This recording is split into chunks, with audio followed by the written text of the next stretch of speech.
Hello, and welcome to Sobercast, where we provide AA speaker meetings and workshops in podcast format. We're an ad-free podcast, and if you enjoy listening, please help us be self-supporting by visiting Sobercast.com, look for the donate link, and drop $1 or $2 into our virtual basket. We hope you enjoy the podcast. Have a great day.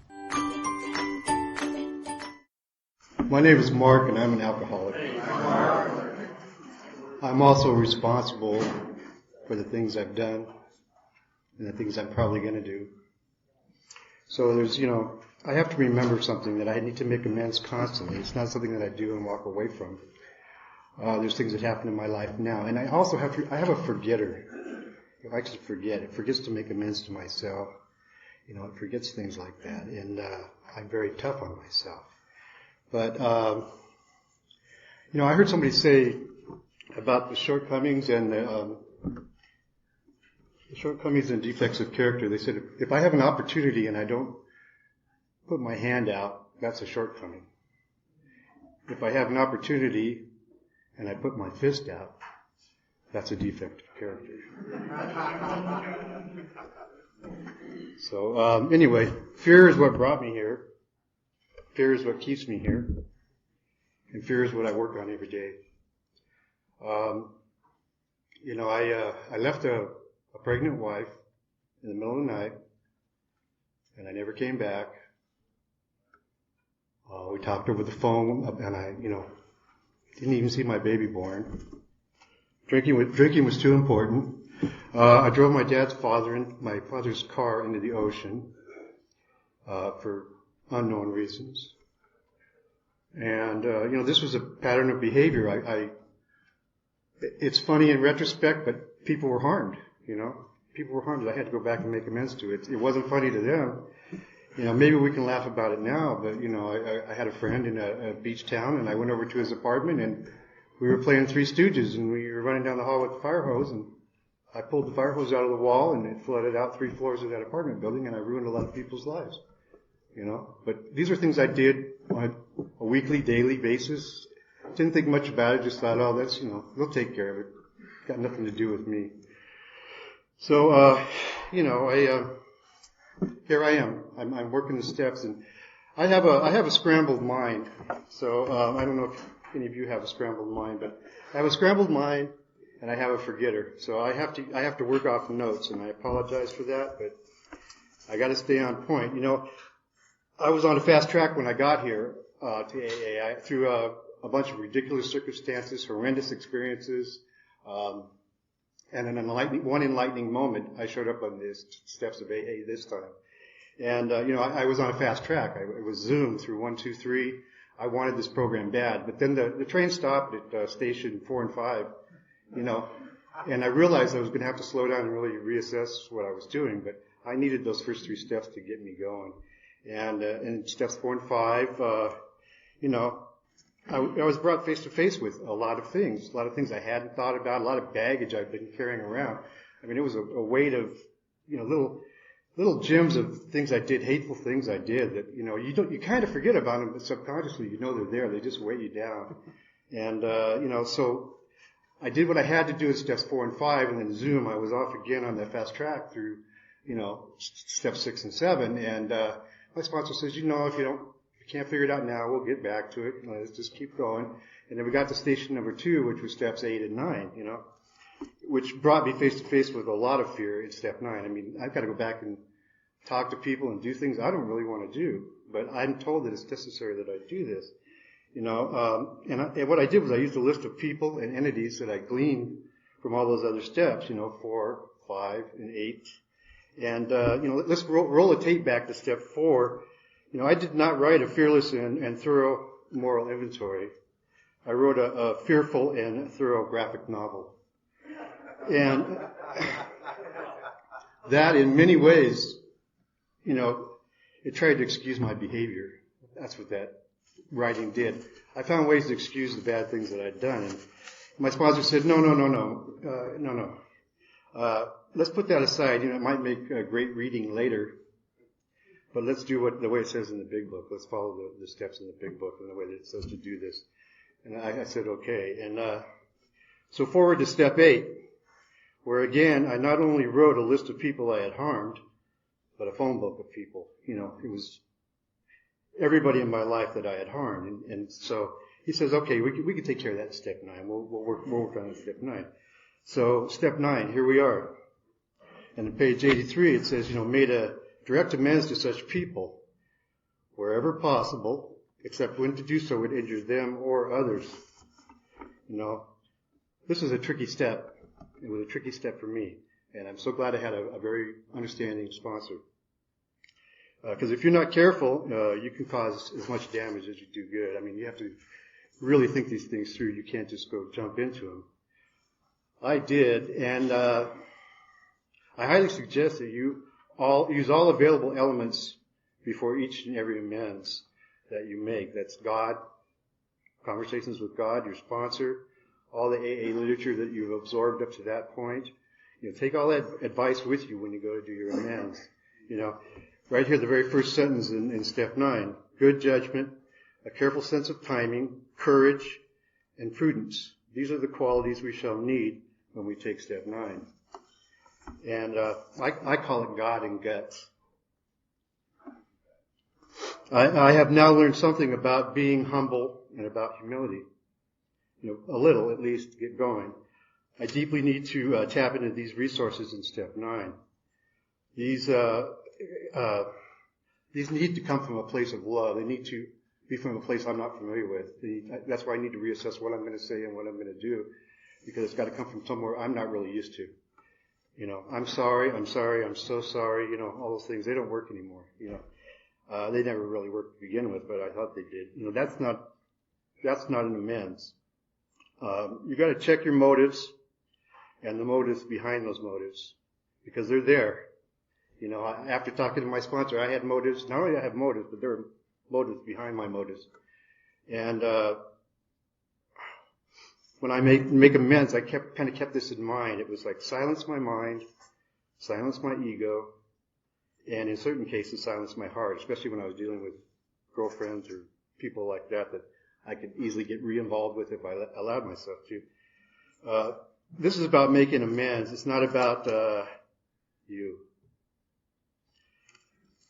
At least during these moments. And it is not a time to react. I know there were some people that said things immediately to me, and if I was not in the right frame of mind, they would come at me and say, well, finger pointing, and I quieted my mind. I don't react.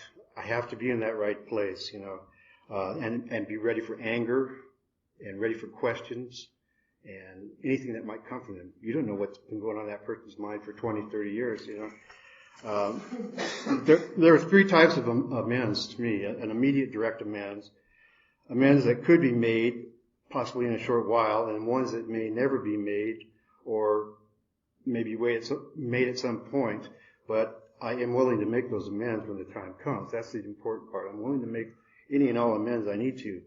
So my sponsor, I sat down and wrote letters of amends to the ones that on the second point, the ones that could be made in a short while. A lot of these letters, my sponsor took the letters and he put them in his file cabinet, And so if I ever got to that point where I could make that amends or was going to make that amends, I could revisit what we talked about, where we were at, what the real purpose of that amends was, and it really helped me, so I wasn't just flying off the handle each time.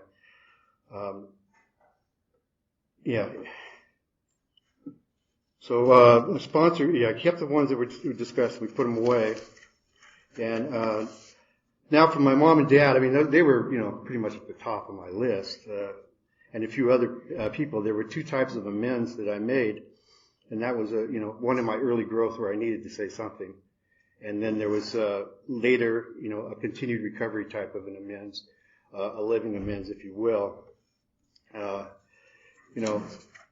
I would say to my mom and dad, I wouldn't say I'm sorry. I'm Mom and Dad, I'm in recovery, and I did some things I'm really not proud of. I drove your car into the ocean. I stole your medications, etc. Whatever the list was, and I'm really not proud of those things. You're a loving mother, and did not deserve those things. You were good, loving parents, and I tried to phrase it where it meant something this time. It wasn't just an I'm sorry. And I discovered that it was not enough just to make an amends, but to continue to make that amends. So, in later examples where my mother she got cancer, and I took off work and took care of her, and my dad, he was in the hospital at the same time. I dropped everything I was doing, and it became the most important thing in my life, to come up there and take care of them. My mom subsequently passed away, and I realized that my dad was, not doing well. So I moved up there, I moved my job up there, and I started taking care of my dad, and my mother had gone. But to think that at one point in my life I would have taken care of a funeral completely, moved my job, relocated everything. It wasn't me. It wasn't me.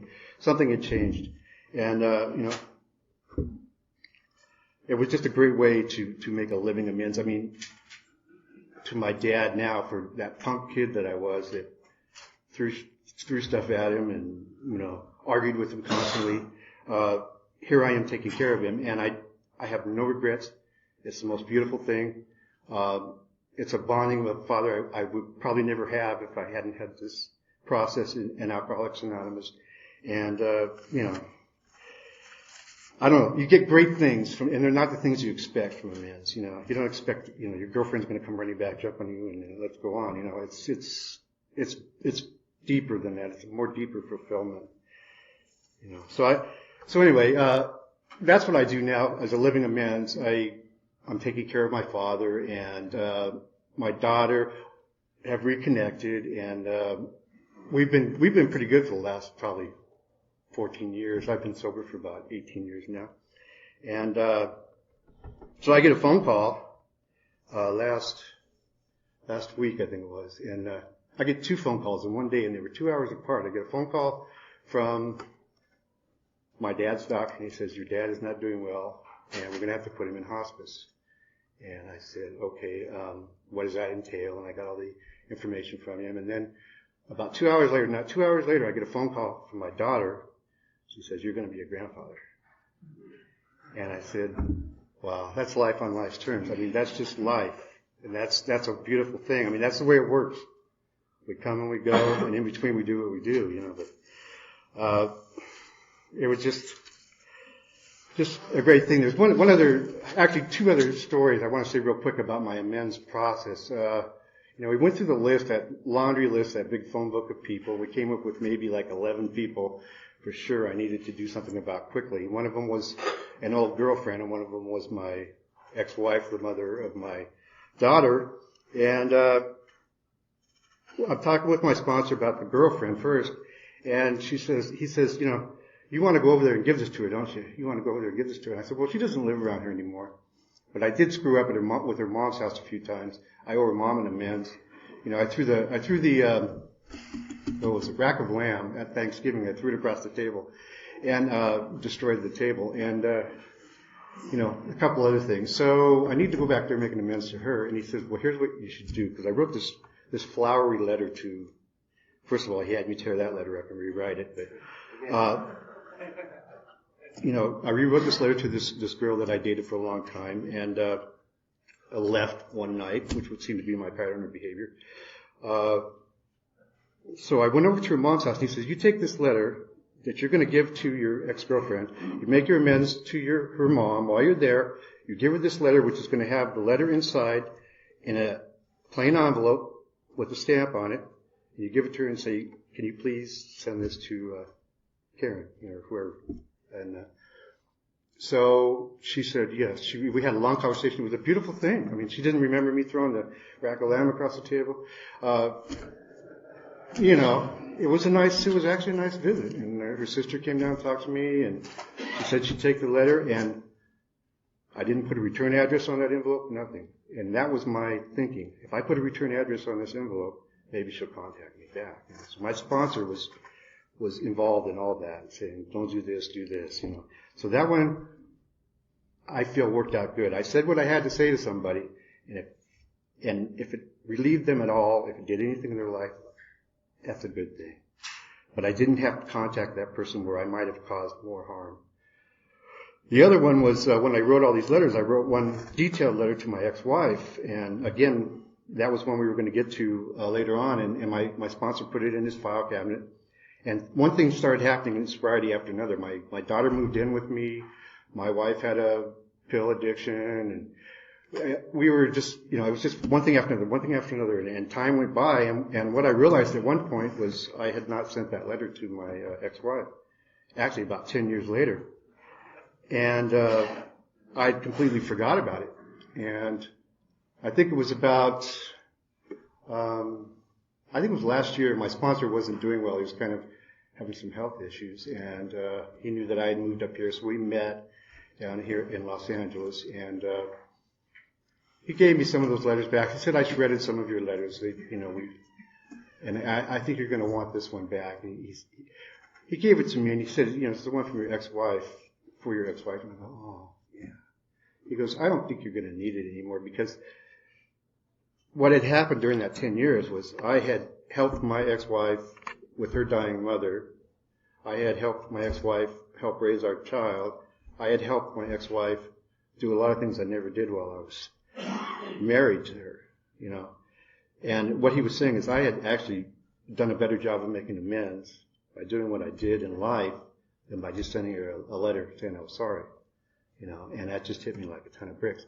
What we need to do, it's what we put out there, it's who we are when we become sober, and it has to be proven to people because they don't believe you anymore, They know who you are. They know you haven't changed. They know you just say, I'm sorry, I'm sorry, I'm sorry. But, anyway, that was a big revelation to me. And, making these amends and a daily amends, I can do something now where I act like a jerk, I act like a jerk, or I want to act like a jerk, let me put it that way. And I know I'm going to be a jerk, and God in His loving wisdom knows I'm going to be a jerk, but you don't know I'm a jerk, because I use the program to filter out the things I would have once said, or would have once did. If I'm going to be a jerk, I shake your hand and say, how you doing today? That's my story basically on the amends process. But, there's always this dualism. I know I've done my best to clear up my past and my side of the street, yet I continue to do things that I shouldn't. And we have steps 6 and 7 to take care of that. And, the part about what we do from here on out is it'll be covered in step 10. And I thank you for letting me share.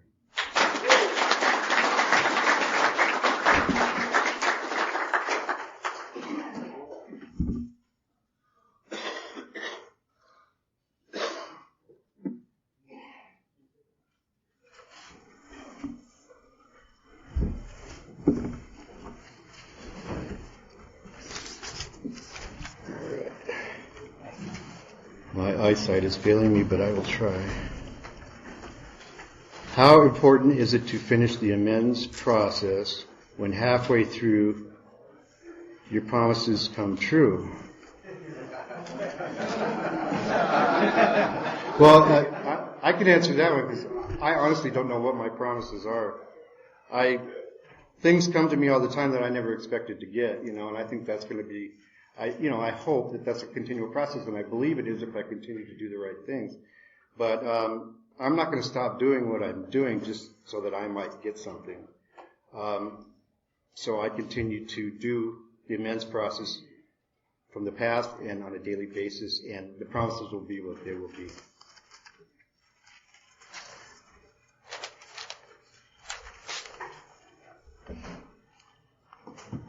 I find in early days this step pops out of order fairly frequently.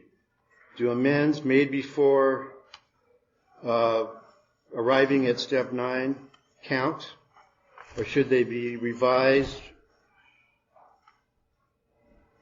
and remade when I actually get to this step in its proper order? Well, that's to me that's what sponsors are for.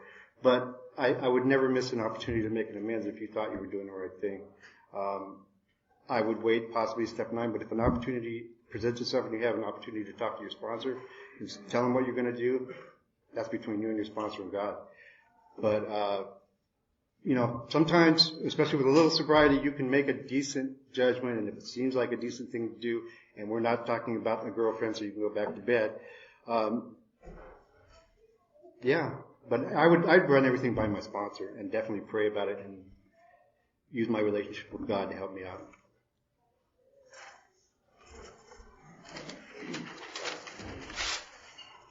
When offering amends for selfishness and recovery, what do we do if the amends is not accepted? Well, here's another paradox to me, that the amends are actually for me. But I've made the effort to make the amends. I know I was wrong. I know why I'm doing the amends. I'm going to give it my full 100% to that person. If it's not accepted, I've done what I can. The thing is, don't stick around and argue about it.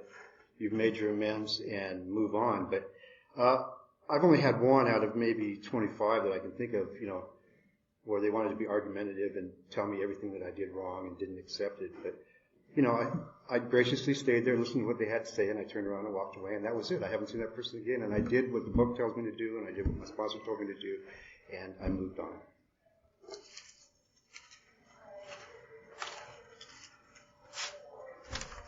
Can you move into steps 10, 11, and 12 while on step 9? What do you think is meant by a new happiness? Okay. The first one, can you move into steps 10, 11, and 12 while on step 9? That wasn't my experience. I would imagine it would work. As long as you're constantly working the steps, I would do what I could to make as many direct amends as possible. But again, this is a really a personal thing. I mean, there's not a blanket answer. It's not an overall panacea for step 9. I don't see why not. As long as you're dealing with your sponsor, as long as you're doing the things you're supposed to do per the book, I would make as many amends as your sponsor thinks you should, or that seem right at the time, and continue to work the steps. Never, it's tough when you stall on a step because you might not move on. So I would suggest moving on, but continue to do step 9 as possible. And what do you think is meant by a new happiness? I've got it. I know what it means to me. It means I don't think like I used to think. I never knew what happiness was, so I don't know what a new happiness is. Happiness to me at one point was driving from LA and being drunk by the time I got to Pomona, and coming down 62 here and heading for Needles in the Colorado River and crashing cars and going on to Vegas and getting thrown in jail. And, that was happiness and fun and all that. But happiness was the Disneyland in my head. But now, the new happiness is my first happiness, my first true happiness, and that's in working the AA program. I feel free. I don't feel burdened. That's my happiness.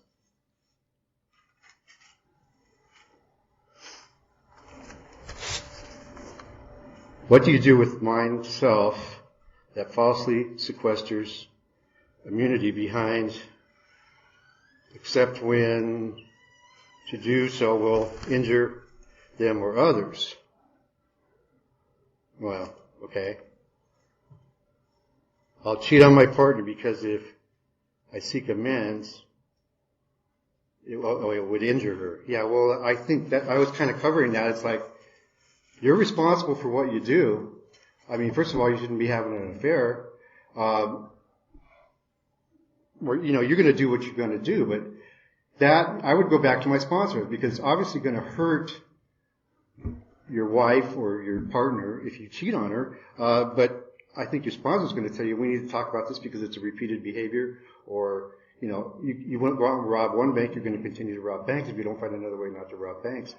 And, again, the sponsor is so heavily into play this because I got to get out of myself. I got to get out of my own mind. I got my ways and ideas of dealing with things, and I can justify anything. And if I'm in justifiable mode, I can justify anything. And then I feel bad about it, and then I think, I can go back and make an amends, and everything will be okay. That's not amends. You're just setting up a pattern of behavior.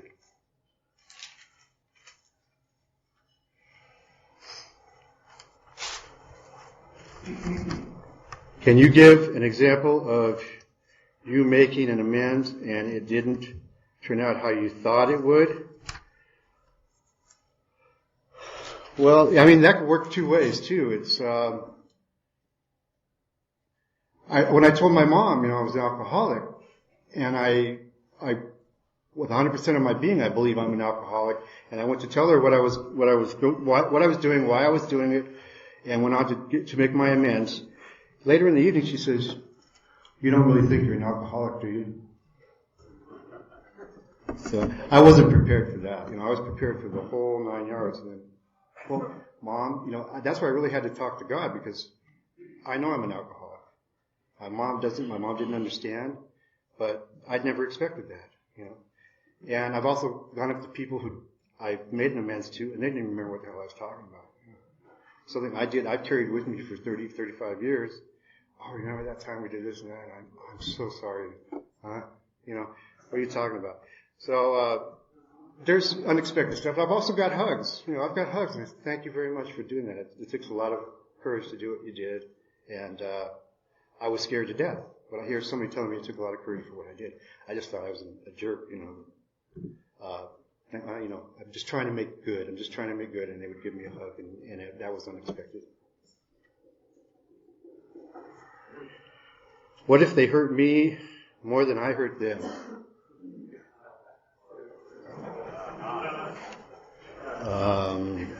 You make an amends.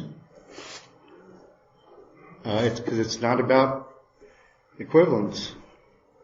To me, and my understanding, it's about what you did to that person. And if you make your amends to them, you've cleared your side of the street. Whatever they did to you, that's on them. And there's a freeing process in making the amends. It's no longer about the both of you.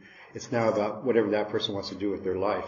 You've done what you needed to do with your life to stay sober. I mean, that's what this is about. You're clearing up the wreckage of your past. And if somebody hurt me worse than that, you know what? I have to learn to love them. That's another part of the program. I'm learning to love people for what they do, no matter what they do. And, maybe if you're lucky enough, they'll come back to you in a few years and make an amends to you. But I'm not going to wait around for that. I'm going to move on to sobriety. We got time? Okay. What do you do about the amends that needs to be made, but you have no way of contacting that person, but it bugs you? I've had a few of those. I've been to a few gravestones where I sat down and spent a couple hours, maybe half a day even sometimes, in prayer and just remembrance of that person, and I'll make my amends to a gravestone. I went back to try to make restitution for the apartment building I ruined in San Pedro, and the property it was been rearranged, no longer there. I could not find the owners. They had dissolved the partnership, and I made a decent attempt to make the restitution, and that would have only been for the building owners. It wouldn't even been for the people that I screwed up their lives. But I donated to the city. I donated some money to the city. Again, don't leave God out of the equation. Don't leave your sponsor out of the equation. There's always the right thing to do. It might not be the thing you think you should do, but there's always something you can do to help rectify the situation and get that amends out there one way or the other and move on.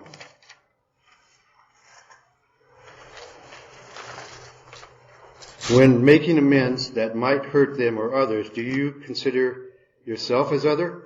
That's a really good one, because I meant to say that earlier. I always forget to make an amends to myself. I do things a lot of times that really haven't hurt anybody else. They've hurt me.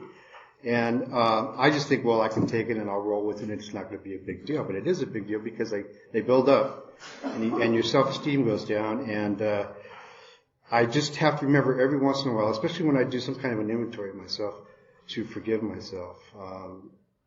And because that's damaging. It's damaging. It undoes a lot of things. So I just always remember to make an amends to myself. And I don't hold up a trophy and act like like I won something. It's an amends to myself to say, be kind to yourself.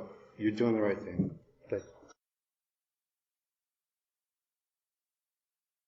I'm Tommy. I'm an alcoholic. Yeah, step 10. Step 10. I learned the principles a certain way,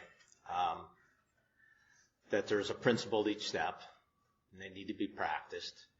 And the principle I learned, and I've seen different cards and different people, so I learned them a certain way. People might have had a different way. They're usually all the same, but for some reason, whatever, I learned honesty for step 4. That's where I was, people say step 1, but that's so whatever works. But I'm sorry, yeah.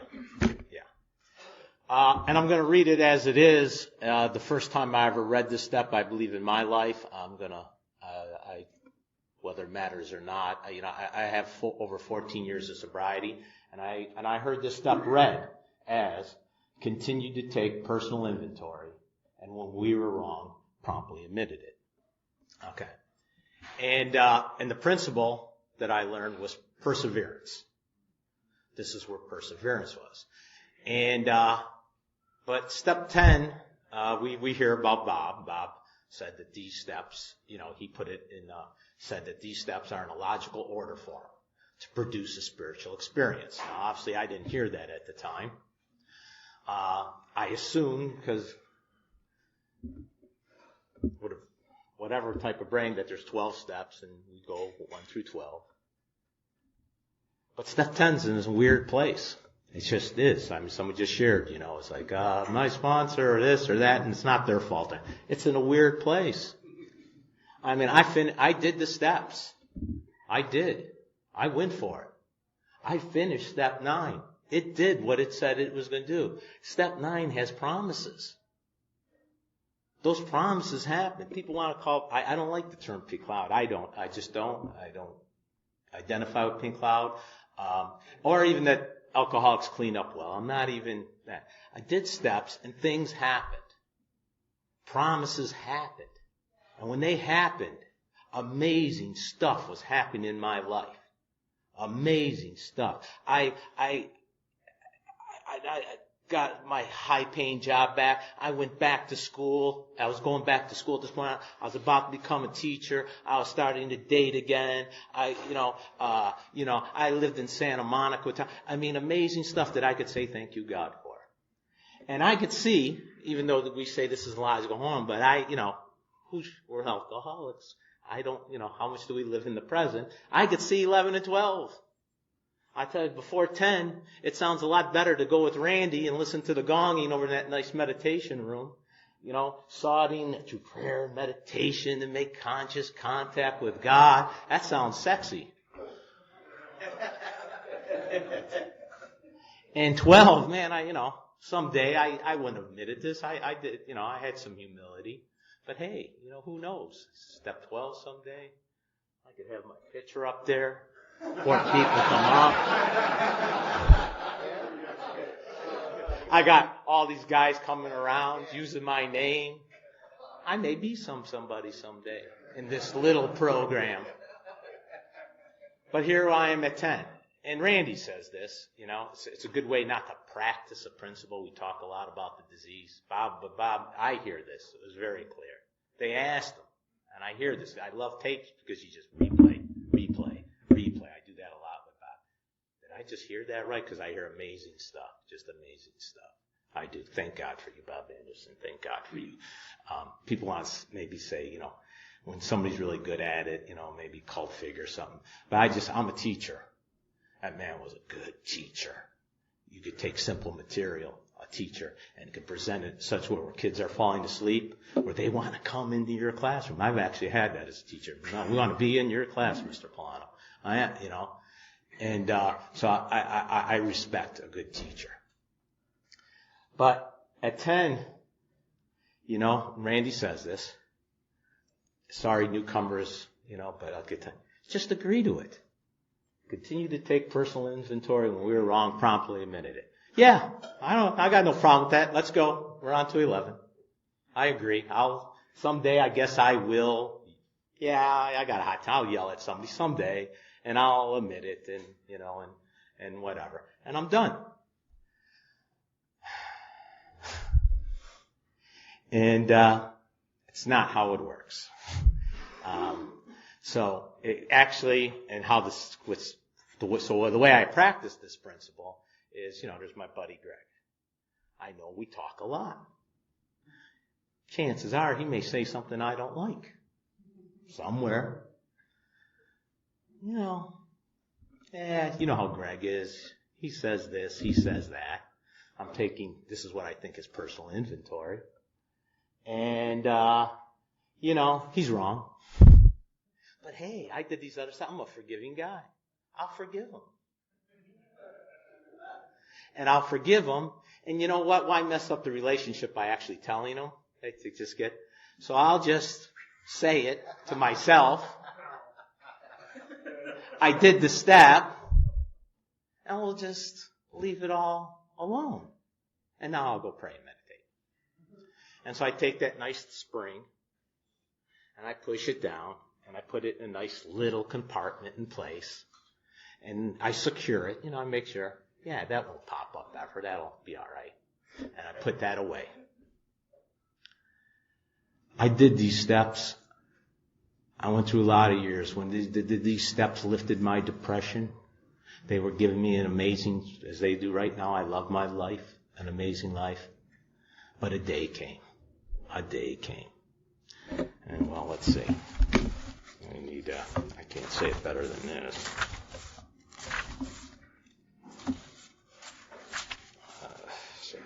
Sorry. I think I get to the...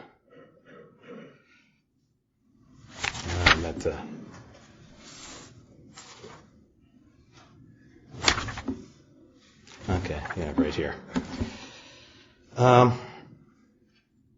Someone did know what he was talking about when he once remarked that pain was the touchstone of all spiritual progress.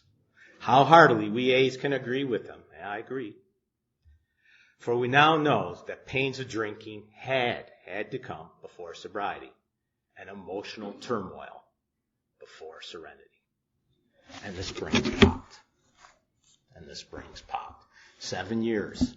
And it's not a fair fight. Why do we have to persevere? It's not a fair, in my life, it's not a fair fight. At 7 years, I was having these dreams in the subconscious. How do you fight in the subconscious? I had this dream, in which I know now the disease doesn't even want me. It wants my daughter. It wants other people. It's a big disease. It's hungry. And in my dream, this thing was coming, from my wife, my daughter, and you ain't coming from my daughter. And I went to go hit it. And in your dreams, you go to hit, and it's like, well, what the hell? Why am I hurting it? Why am I? It's like, Tommy, you're more stronger. You're powerful. You're a tough guy, Tommy. Your friends will say you're tough. Hit the son of a gun. Hit it. And with all my power and with all my strength, I took a swing at this thing. I went to swing it. And the next thing I know, I was on the floor and blood was pouring out of my face. My wife was screaming, "What's wrong with you? What's wrong?" In my thing to hit it, I did probably a karate scream, threw my entire body out of bed, hit my face on this oak thing we had, split my lip, and it was a pool of blood. I knocked myself out in my own dream.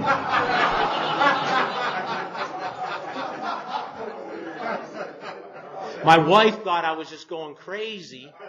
And I said, I think I got to go to the emergency room and need stitches. And she saw the blood. What the hell? And the depression came back. And I was in trouble. Why would I know? Because someone knew. And I started asking people. And it's not other people's fault. It's not AA's fault. It's not another meeting's fault. This is the step which we're about to read. Or one part. It's not their fault.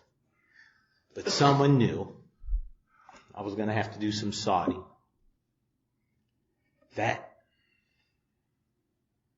this disease is alive.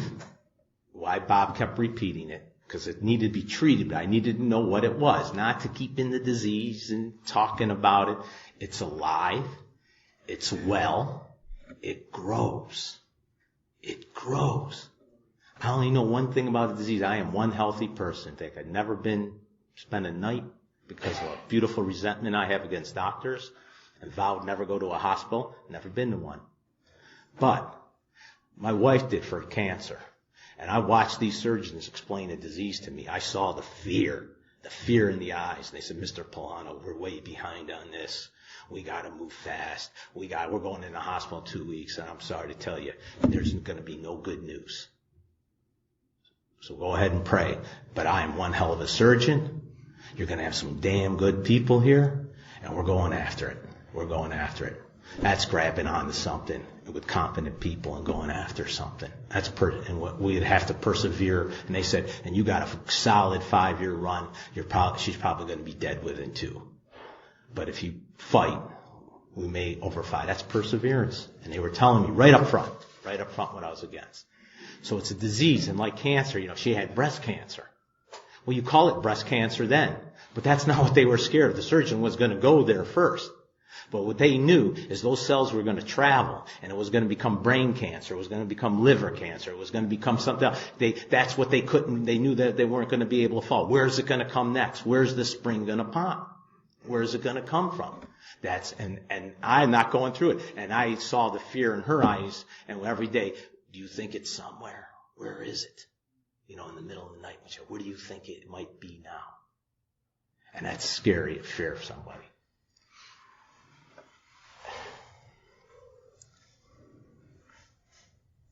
I was running in a beautiful city called Portland. I was up in Portland 3 years ago, almost pretty much close to now. 3 years ago, approximately, maybe a little bit more. And I was running, trying to work off these springs. I was going for longer and longer runs, not knowing else what to do. And a person in the program, said, Tom, I saw you running along the river yesterday. Beautiful, the bridges, Portland, when the sun's out. And I said, oh my God, Tommy's been hurt. He's been mugged. He's running after somebody. I need it, and I was worried. And then I stopped for a second and said, no, that's just Tommy. He just got that angry look on his face, and he's just angry. And he told me this. And the next day, because it took some time to process, and I was going for a run every day. And pretty much every day. I just look up for every day, sometimes. And so I'm going for a run. And again, it was a gorgeous day, the river, the water, and the clouds, and the bridges. And I stopped dead in my tracks. And intuitively, pretty close to these words came to my mind, that I'm the same person, sober, that I was when I'm drinking. I have not changed, and I'm dying. And I knew it was step 10, that little step that was buried between where all these promises happened, and this beautiful with sex appeal where I'm going to go sit in a room and meditate, me and God, and we're going to commune with the world.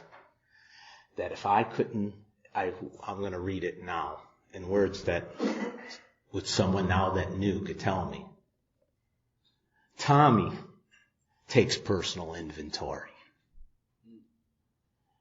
And Tommy's wrong about everything, pretty much. I mean, again, I'm using that word everything somebody just shared. Tommy's wrong.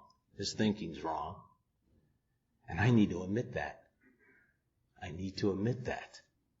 I'm reading it different. And I knew that every thought that was coming to my head when I'm running, what that person saw, I don't like George Bush. The Pope is an idiot. This program that I go with, they don't know anything. My wife won't shut up. That every thought, and if I don't admit that, and I don't make an amends right then and saying, I'm wrong. And well, what do? Well, I better start at least praying. I got to pray for George Bush or Barack Obama right now. Or I got to pray, I'm going to start praying for everybody. And of course that voice goes, you could never do it. You be praying you'll never do it. And I said, I don't care. I got to start. I'm dying. And once I got that willingness to work this step, because all the principles come into play. Now, willingness or that honesty that was in other steps, because now we're down to 10. We did work. These things got to still be applied in the day I'm in the moment I'm in. So now once these things happen, God says, now I can start doing what? So he got me fired immediately from my job. It still baffles me. I gave 2 kids a timeout. And my wife said, you should go to L.A. Really? You gotta go there. You got friends there. You may think, why don't you get in the car, go to LA? And I don't even know why she even said, why did it even pop there? And I got in the car and I came to this place. And now God, because why would else I come here? I had to first leave a job. He said, well, you're not going to leave your job, so, and God could do that.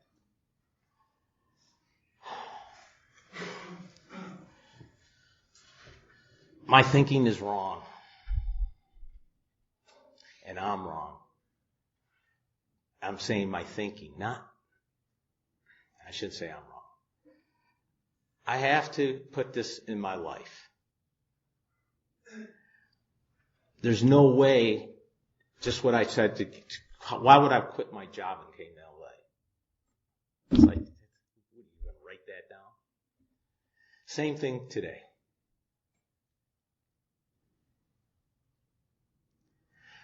I just couldn't admit that God's going to do it. My personal inventory, if I kept writing it over and over, I would actually write it.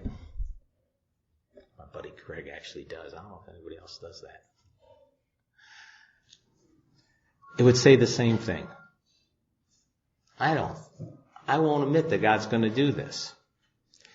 And then think, and I know somebody shared on step 7, I have to come with this, and that the way I'm practicing these principles, I'm in step 7, and I'm not leaving step 7 because I heard that man.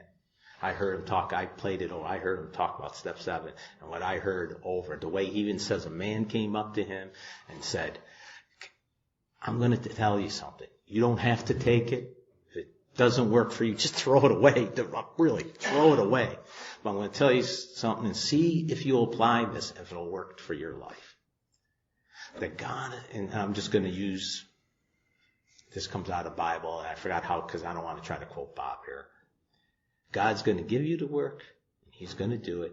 Just do what's in front of you. And I started doing the smallest things available. And I heard him say, I stayed, and I heard this. I actually, also now, because I have ears that don't hear, I have eyes that don't see. Jesus of Nazareth said that. And that's me. I have eyes that don't see, ears that don't hear. And if I will start doing these things, that there will be changes. And just like that day when I was running, I decided, I'm just going to start doing things. And I see the floor. And I don't know why nobody sees that the dog and cat shed hair all over, why I got to do all the vacuuming, or why I do all the laundry. But my buddy Jeff Jonas, his name, he's not here, and I take these words to heart. He calls, his car, God's car. This is God's car. This is God's house. And I started saying those words. God wants his floor swept today because it's his floor. I always say, I paid my house off. God's house. God wants his house painted. So I'm going to be painting the house. God wanted me to go take got these degrees and this and that and whatever. God wants me to go work a minimum wage job. Moving in a supermarket. I did that when I was 16. 56. I went there at 56. God wants me to go help somebody over at Vaughn's. I don't know. And actually, that's actually happening.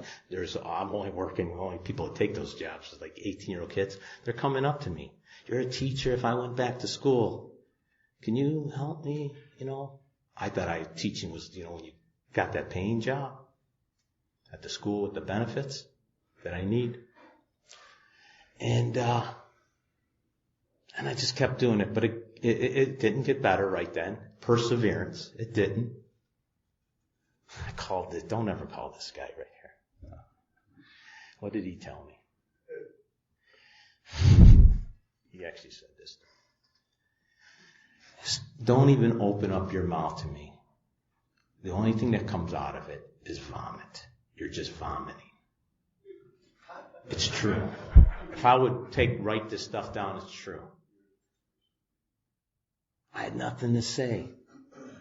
I only had these things to do.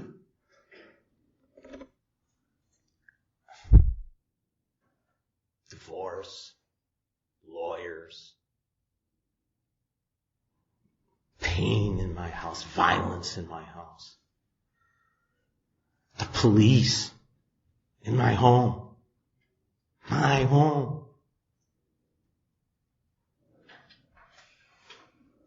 daughter. And then I kept doing it.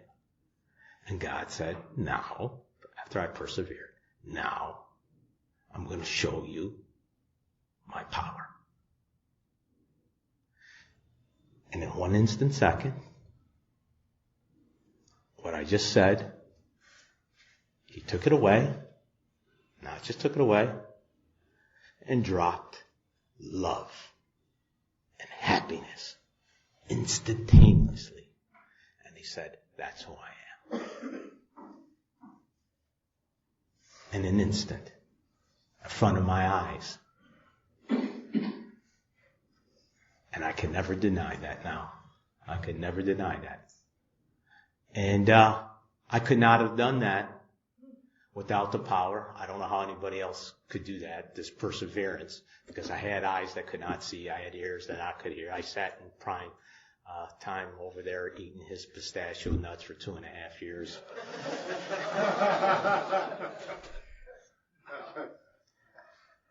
And, I listened to Randy, and I loved what I could hear from Randy over and over. He really teed me off. I can't stand the way he would always laugh. Well, why is he laughing?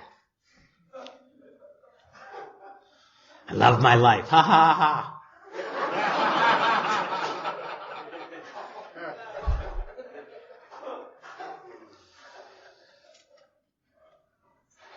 He's got a kid. He's got a house. He's about my age. He shouldn't have it. He'd say, I'm the most unlucky person. But my life has changed instantaneously. God has done for me, my family, my wife. What he did to my wife is unbelievable.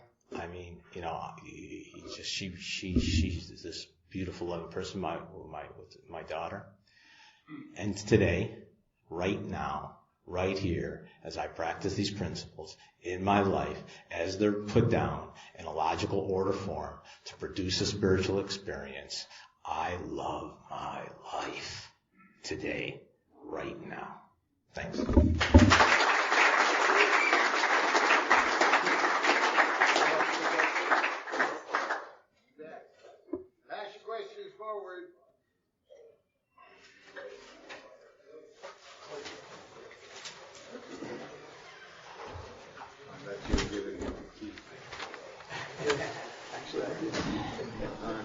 How do you work step 10 in the moment? To repeat, I didn't, got a little curious. I want to start. I'm going to just read something out of the book then to start that question. The first person I called in prime time, if I remember correctly, I think this is correctly, I called Ron. I think he spoke. And I don't call people. Usually I can't even ask me. I asked Tim. Tim was my Eskimo into prime. He kept bringing these speakers like Jeff Chonis, just to go up to him. It's like, these guys are talking. Can I get their number? And it was hard. I remember Ron had just spoke, so I had called Ron. And, as I said, I don't know, not that he would remember maybe my phone call, but, I just had this vomit probably to spill. And, he's a nice man, Ron Such. He's a beautiful soul, spiritual man, and he listened patiently, I guess, whatever I had to say. And then when I was done, he only said one thing. He said, do you have a 12 and 12? And I said, yes, I do. He said, can you open it up to page 90? And I said, okay. He said, do you see in the paragraph right there the word spiritual axiom? I said, yes, I do. He said, can you please read? I said, okay. And it says, it is a spiritual axiom that every time we are disturbed, every time, no matter what the cause, there is something wrong with me. It says us, but it's in prime time, and this is very dear to me. We do talk in the first person. Because as Randy says, and it's true to my life, that's why I take it to heart. It's too easy as a narrative. Yeah, we were wrong. Yeah, when we are wrong, we all gotta, no. When I was wrong. I need to change that, or else it gets too distant from me. So when there's something wrong with me, Tommy, it hurts us, and we are sore, and it hurts me, and I am sore, and I am in the wrong also, every time. So it starts right there. The first thing you got to admit in this perseverance, it's you. Right now, right here, admit it. Say it. I'm wrong. Well, and this guy too, he never listens to me. I guess I put a lot of ands and buts. No ands and buts. Admit it. I'm wrong. If I do that, I've now moved the space. I'm not putting that spring there. And I'm giving God some room to do His miracle. Which is, again, these steps are in order, logical form. Step 11 is there. It's not like it's not there. I learned it this way. Step 11 is patience. People told us, but you don't have no patience. Space, we want it done yesterday. The amount of time I'll wait for God is what? Maybe. It's not that. You see how fast I switch lanes. People have driven with me. There are people in this room who have driven in a car with, Tommy, you just switched lanes 22 times. But that's the shorter lane. But we got nowhere to go. But it's the shorter lane. My body starts shaking. It does. Heck with drugs. You should see my hand shake. I'm in the longer lane. And so I got to admit, how do I do in the moment that I'm in, that I'm wrong. That I'm wrong. And that's going to drop right in a logical order form in the 12 where I need some patience now that if I to God to tell me, because I have eyes that don't see, ears that don't hear, to tell me something. To tell me something. Okay? And if I'll do that, I don't know what your power is going to tell you. How would I know that? Or how would I even know what my power is going to tell me? Like, you're fired. What? And to go with that. Well, I guess I'm going to go work at Vons. And then there is work. When we could see, like I said, what I first thing said, the floor's got to be swept. I don't know what that's got to do with God's will and how that's going to line up in 11. It's like, but after it's clean, I think Randy likes to do windows. They're shiny after, nice. When my miracle happened too, when this miracle happened, because God, my wife went crazy. I had these notes from a lawyer. She thought it was this big conspiracy and she's going to sell the house and take my kid here and there and and just don't do that. The baby's happy here and stuff. And I just gone for a beautiful run with Randy and Christian. And I just came from 12-step application meeting.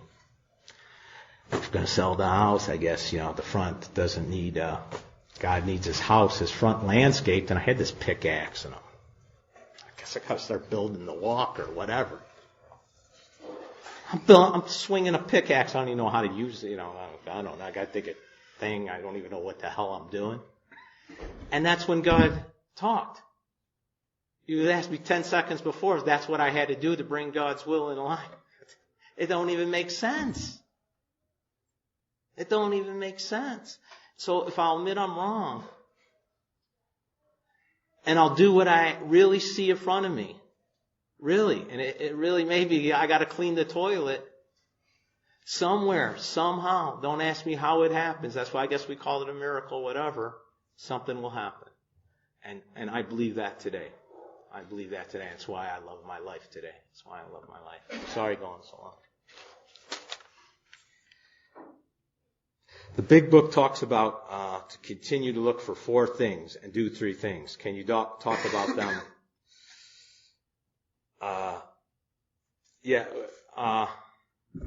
I'm not a big book. In step 10, the 4 to do to look for 4 things and to do 3 things, I usually have people tell me. Yeah. So come and say it to the mic, please. Continue to look for selfishness, dishonesty, resentment, and fear. Yeah. And I have 14 years, and I sometimes for things I need to memorize for that. For me, just for that, and I have done these different steps, and I'm working in a different way. I don't know how to answer this. I'm just going to say this. I have a belief today that it's all an illusion. Okay, so when I say selfishness, this, that, to me it's just giving power to it. You know, I told Walter this, and I know me and Greg was, one time I heard Walter say to us, you know, Bob I guess told Walter once, who's the secretary at Primetime. You know, I think Bob would have said this to me. I'm just making this up in my head. I think I would, or what Tony said, you just vomit over everything.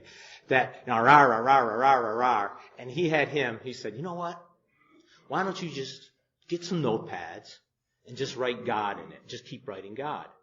And then, you know, what I would have done, he started asking people, Bob made you do that, right? I said, no, Bob never made me to do that. Why is he making me just write God? Why is he just making me write God? You know, I did other steps. Because we're in the 10th, and I'm persevering. In my 4th step, I'm selfish, I'm this, I'm that, I'm this and that. Today, there's only God. Only God. There is no other power. There is nothing this is just for me. I had to get there because my first conversation I had with somebody, I don't want to, what they were talking about.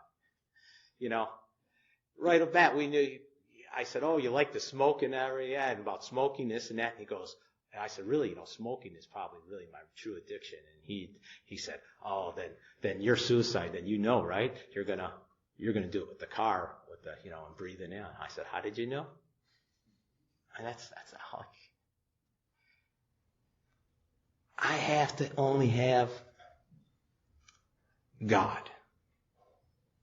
And that's today my ambition. I don't want to have hopes. I don't want to have ambition. I don't want to have desire. And I don't want to have fear. If I go to the power, go to the power, go to the power.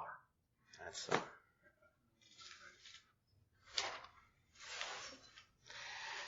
In the big book, it says that our next function is to grow in understanding and effectiveness. What does this mean? In the big book, it says that our next function is to grow in understanding and effect. Exactly that. I think what happened to me, and it took that emotional to grow in understanding and effectiveness. What does that mean? I was putting springs away. Where was I growing? I was building nice rooms for these springs, you know, and so I was, you know, and we change this word sometimes. I don't understand. I have ears that don't hear. So what am I, you know, when we in big time, I mean, here, I don't know if it's just here, or, you know, I just love the way Randy speaks. I do. I listen to that man. That, you know, we understood. I'm an understooder because what would I understand? And so when I stopped dead in my tracks and admit that my thinking was all wrong, now I could grow. There's no growth in just I thought there was. It's not that I was where I was, and you are where you are, and you are supposed to be. But there was no place to grow. And where was I going to get to know this God intimately? Where was? It says it right there. If step 11's right there in this patience, which of course I don't have in Tebow, you know, you should read Tebow, I guess. You know, I did. It was miraculous to understand this disease, but. If I'm going to align my will with this power to get to there, you know, in this understanding and effectiveness, it wasn't going to happen while I had these old ideas. So what it means is admit that you're wrong. You're wrong. We can't say, well, we know this, we know this. No, I don't. My best thinking when I saw it with me and that buddy were talking about suicide, and I told him all the little details, because I had it, I got it down. Good at this stuff. My best thing of understanding was like, I was going to be in the car, 2 bottles of wine. I wasn't going to go to the scotch because I didn't want to pass out and mess it up. And, I was going to be able to smoke heroin. It was so great because Peter told me, out here, because I thought I had to snort. I was going to snort it like I did back east, but you could roll it up and smoke it here because it's Mexican tar, and that was great for me. Yeah, I get the smoke. So I was going to have 1 joint to smoke of heroin, a couple of joints, 2 packs of Marlboro Reds just in case one of them got spilled on. And, what's that? We're done? We're done? No, stay in step 10. I'm sorry. Thank you for that. See how easy that was? See how easy. So my understanding and effectiveness. Thank you. Is that great? Thank you, Bill. And started there. Thank you.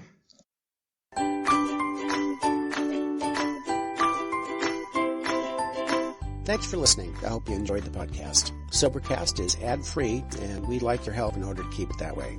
So if you'd like to help us be self-supporting by pledging $1 or $2 a month, visit Sobercast.com and look for the donate links. Thank you very much.